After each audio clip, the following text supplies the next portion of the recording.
Salam to Comrade Basavaraj and to the 27 People's Heroes.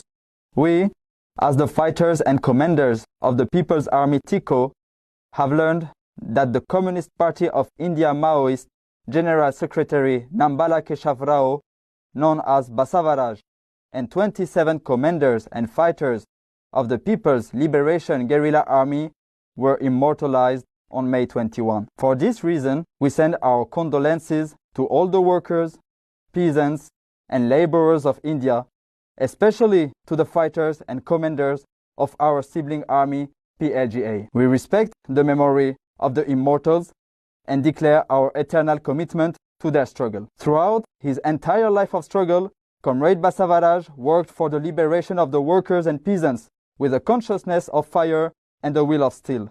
He dedicated his life to the freedom of the poor people living on the soil of India. He understood the revolution not only as a duty but as a way of life, and he brought the Indian Revolution into existence in his own life. He passed through the enemy circle countless times. He repeatedly carried out revolutionary attacks against the enemies of the people and against Indian reaction, and was in the leading position of these attacks. Comrade Basavaraj will live forever in the struggle of the workers and peasants and the international proletariat for the People's Democratic Revolution, socialism, and communism. The reactionary Indian state, with its expansionist policy and as the gendarmerie of imperialism in South Asia, is pursuing an aggressive policy against the people inside the country and against the lands of other countries in the region.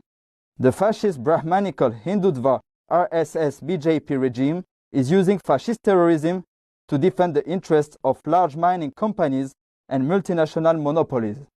Under the name of Operation Against Maoist Guerrillas, it is massacring indigenous peoples who resist large mining companies and manipulating these operations by presenting everyone they killed as guerrillas. In today's world, where the imperialists are preparing for a new sharing war, imperialist competition has gained momentum in South Asia. The struggle for dominance over new trade routes has increased regional conflicts. On one side, the struggle for hegemony between the imperialist bloc led by the US and China continues. On the other side, the regional competition between Indian expansionism and Chinese imperialism.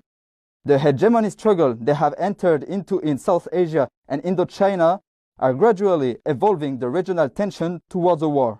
In order to maintain its aggressive line in foreign policy, the reactionary Indian state has launched an all-out attack wave under various names, primarily against the Maoist forces